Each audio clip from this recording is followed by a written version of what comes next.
अभी आप सुन रहे हैं मैथिली स्टेशन से।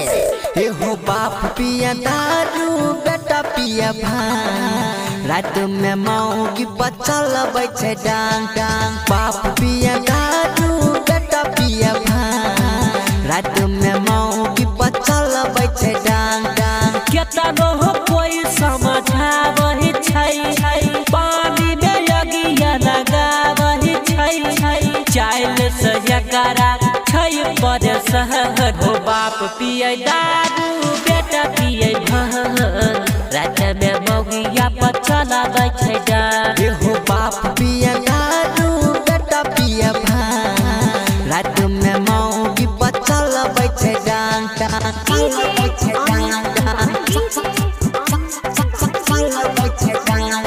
पीएसटी मनोरंजन फिल्म विधान बाजार समस्तीपुर, विधान बाजार समस्तीपुर, विधान बाजार समस्तीपुर।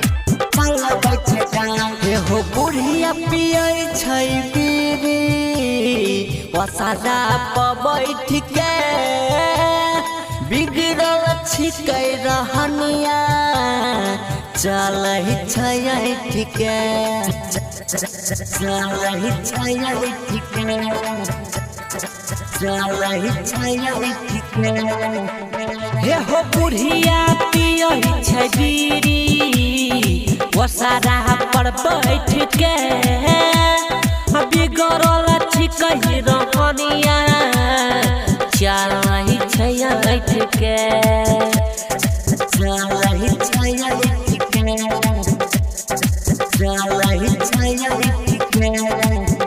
हे हो एकरा घर में बहै छै उनके गहन, रात में मौगी पर चलाबै छै डांग। हे हो बाप पिए दारू बेटा पिए भांग, रात में मौगिया पर चलाबै छै डांग।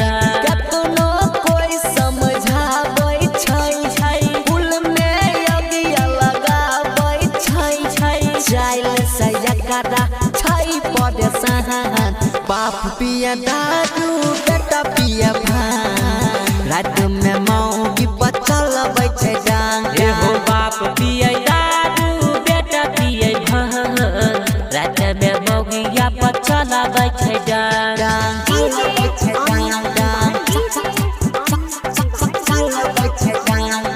अभी आप सुन रहे हैं मैथिली स्टेशन से। अभी आप सुन रहे हैं मैथिली स्टेशन से।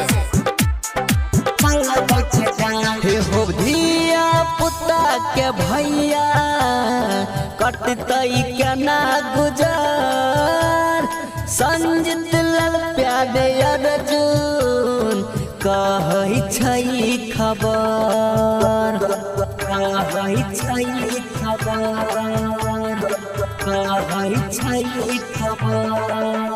हे हो धिया पुता क्या भैया, कटतै केना गुजर, संजित लाल प्यारे अर्जुन कहै छै खबर, कहै छै खबर, कहै छै खबर।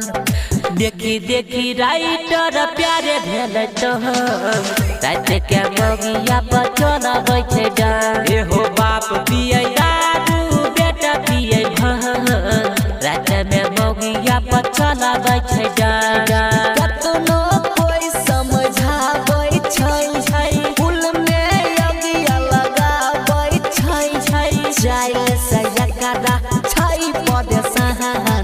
बाप पिया दारू बेटा पिया भांग, रात में मौगी बचल बैठे डांग। हे हो बाप पिए दारू बेटा पिए भांग, रात में मौगिया पर चलाबै छै डांग, चलाबै छै डांग। पीएसटी मनोरंजन फिल्म विधान बाजार समस्तीपुर।